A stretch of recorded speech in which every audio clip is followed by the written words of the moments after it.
Hey guys, it's Maymay again, and tonight we are talking about craft. Well, tonight, whatever time you're watching the video, we're still talking about craft fairs. This week's video is discussing and focusing on product. Now, we're going to kind of do this a little bit different. I'm just going to kind of use my marker board, and we're just going to talk. I have 10 things. They're going to be do's and don'ts. Okay, now here's what I want to say. My do's and don'ts may not be your do's and don'ts, so don't think this is the end all be all way to do your products. These are just suggestions.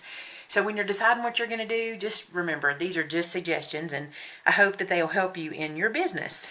Number 1, do offer unique products. Okay, here's what I mean by that. If you offer the same thing everybody offers, you're gonna kind of get skipped over. And I don't mean that you have to be the only person to have ever had this particular product that you're offering. But what I am saying is use something or make your product your own somehow. It's hard to describe this part, but if the craft fair you're going to has 15 people who do what you do, well then what's going to make them come to you? So you may not can offer a product that is specifically unique, but maybe you can offer a space that is unique, or maybe you can show the product in a unique way. You're gonna have to stand out from the crowd, or else you're gonna have a hard time getting the crowd to come over. So just because you make the same thing the person next to you makes doesn't mean that you may not display it different. You may not have a more friendly setup where people can get, you just have to think, how do I make my product accessible and easy and unique? And sometimes the display is what's unique. But if your product is unique, you're awesome. You've got it made. If what you're doing is different from what anybody else is doing, people will pay attention as long as you make it where they can. Okay, number 2 is a don't. Don't sell things that they can get at big box stores, because most of the time you're not going to be able to sell them cheaper anyway. Now, do I mean don't do t-shirts because, big box stores sell t-shirts? No. What I mean is don't sell exactly what they can get there. In other words, if you're just selling plain t-shirts, it's going to be really hard for you to sell something like that at a craft fair, because people are like, well, I can get that anywhere, so I'm not going to stop. But let's say your t-shirts have unique little sayings on them. Maybe they say, one of my favorite things is like, I don't do Mondays kind of thing. Or maybe they say, crafters give the world style, or something like that, where it's a niche product more than a, hey, I can get this anywhere product. So if they sell it at the big box stores, and you know who I'm talking about, it's probably not something you want to take to a craft fair. Doesn't mean it might not be something you should sell on a web page or in a web situation where you have a web store for people who don't have big box stores, but it's really not the thing for a craft fair. And most craft fairs aren't going to let you bring that kind of stuff anyway, but don't think, oh, I'll just buy a bunch of stuff and sit it on the table and sell it. That really doesn't go well in those environments. Number 3 is a do. You should research. Look at what's popular in your area. I'm from the South. What's big right now, and has been for years, is monogramming. If you monogram or embroider or have a machine where you can screen print a monogram, it is huge. I have rarely been to a craft fair where monogramming is not, backed up for a mile to get stuff done.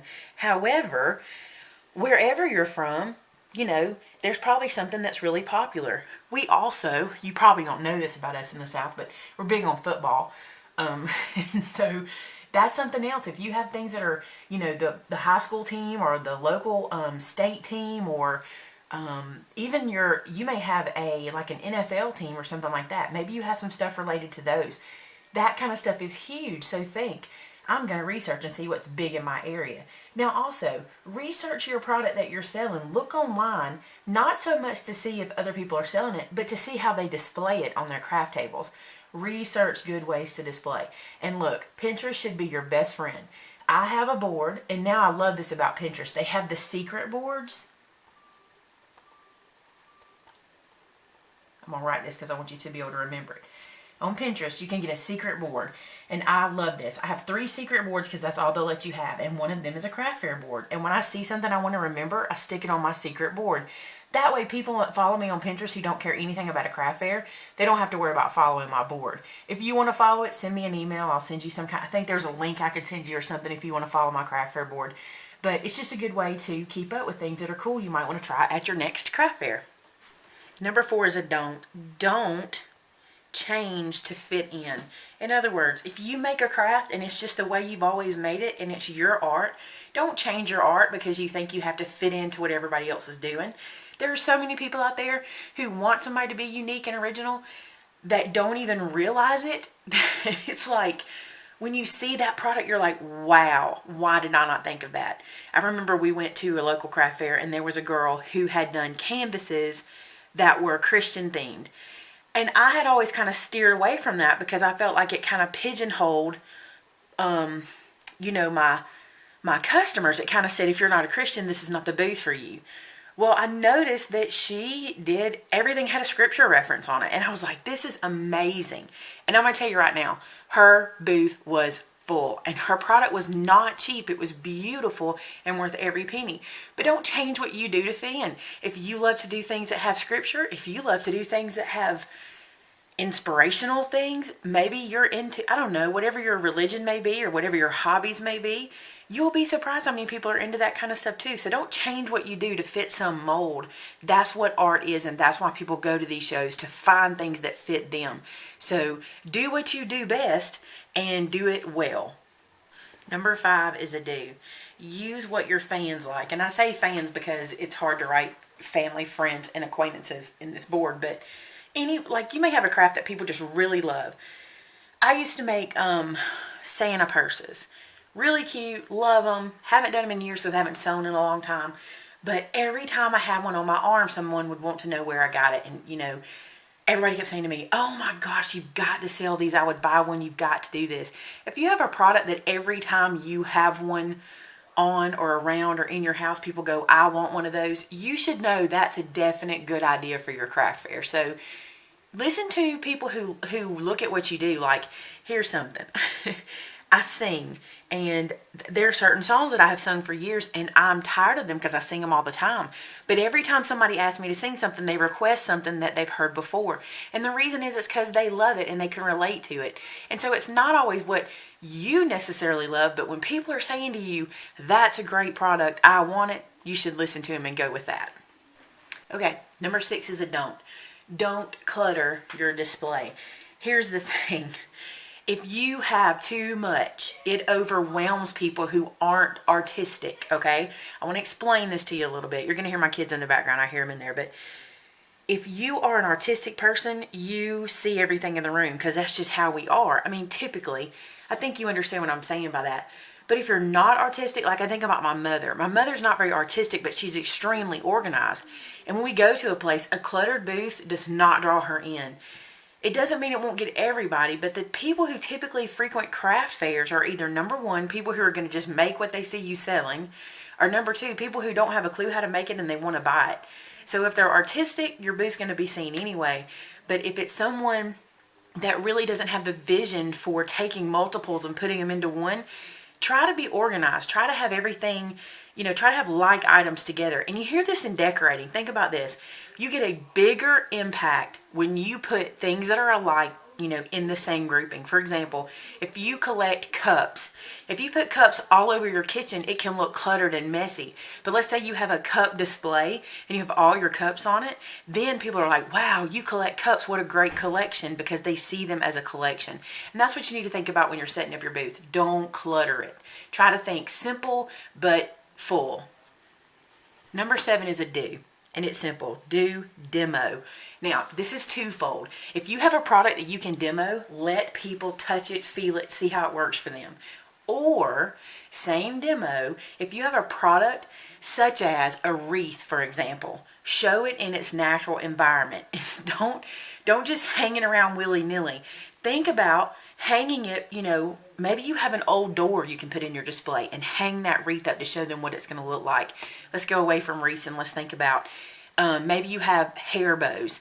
Well, make that interactive. Put a mirror up, have some hair bows that can be tested. Maybe put them in their hair, let them look in the mirror, what have you, especially with jewelry. Never tell people don't try it on. If they don't try it on, they're not going to know if they like it. And as soon as they put it on, they take ownership of it. So demo your product. This reminds me of a product I used to sell in one of my businesses, which was a hand scrub. It was amazing. I can't remember the name of it. I wish I could because it was awesome. But wait. 1 Minute Miracle, that's what it was called, and it really is a 1 minute miracle. And you would scrub your hands with it and then rinse your hands, and your hands felt amazing for the rest of the day. Well, anytime someone tried it, they bought it. If I could ever get them to try it, they bought it. So if you can demo your product in any way, that is a definite do. Demo your product or put it in its natural environment so people can see what it's supposed to look like. Number 8, don't block sales. Now here's what I mean by that. Don't set your booth up in such a way that it says to people, I'm in charge and you're not invited here. Like, don't, this is one thing. If you have a booth, I'm going to go here, and you set it up like this, okay, where it blocks everybody out, you're only going to get this traffic that walks in front of you right here, okay? But if you take this same shape and turn it around, just like this, and you put your product along these walls, now all this traffic that comes by can go into your booth and mill around and then go out. So think about that. You want people to come inside. Don't block them out. Just think about that in your booth building. If you do have a booth where you want people to stay here, then do that. All this traffic's going to go by. They're going to clutter right here, and that's fine because people can go around them. But if you want them to shop, think about that. Stores are not outside. They're inside, so you can go in and browse. So don't block your own sales. All right, this kind of goes along with demo, but do be hands-on. Here's what I mean by that. If somebody picks up something in your booth, they're probably not going to break it, and there's no sense for you to, walk under them with your cupped hands hoping they don't drop it, because if they do, they know they're either responsible for it or what have you. But encourage people to interact with your product. Encourage people to, pick it up, look at how it would look on them, try it on if they can try it on. If you sell clothes and I'm telling you this from experience, if you can set up a curtain in your booth where I can try something on, you're my favorite craft fair person ever. It's so frustrating to buy something and go home and it doesn't fit or it's not right and you can't find that person to take it back. If you can set up a shower curtain where people can try stuff on, or if you can set up a fitting room of some sort, that's awesome. Encourage people to be hands-on with your product. They take ownership. When I sold cars years ago, this is one of the things that they told us to do. Whenever you're doing a test drive of a car, and I hope I'm not ruining this for people who test drive cars, but when you test drive a car, you're supposed to drive people by places that are glass or mirrored so they can see themselves in the vehicle because it makes them mentally take ownership. Do the same thing with your product. You want them to mentally take ownership and they'll take it home because they'll feel like they owned it from the get-go. So think about that. Let people be hands-on. Number 10 is a don't. Don't give up. If you do a craft fair and it doesn't go well, learn from it. If it doesn't go well, it doesn't mean you won't ever do well. The next time you'll be like, you know what, I'm not going to take that product. Nobody really looked at it, but I am going to double up on this one because people seem to love it. Or, I don't know, I'm not going to do such a big craft fair. It was too much for me. Or I'm not going to take the same thing I took last time or the same amount. What have you. Don't give up. Try again. Unless you do this and go, craft fairs are just not for me, which I think is what I discovered. I don't think that I'm built for craft fairs, and I don't think my craft is built for craft fairs. So it's okay. But I do love Etsy, or I do love my website, or I do love other opportunities I have out there. So think about that. Don't give up. If at first you don't succeed, try and try again. And if at first you don't succeed, try something else, because that'll always help you to get through it. So this is the product video. Next week we start to talk about energy, which is pretty important. We talked about that a little bit before, but next week it's energy. But I know a lot of you have questions about products and stuff, and I'm trying to get to them, but it's hard for me to tell you what your product is going to do, but I do want you to research it. Just look out there at what other people, maybe you make quilts and you can find a forum where other people make quilts and you can talk to them about, hey, have you ever done a craft fair? How'd it go for you? What things would you do again or not do? Crafters love to share, so you can get that information from them. But I appreciate you guys watching this series. We are about halfway through. Actually, we're exactly halfway through, and I look forward to finishing up with you guys. So I will talk to you later. Bye-bye.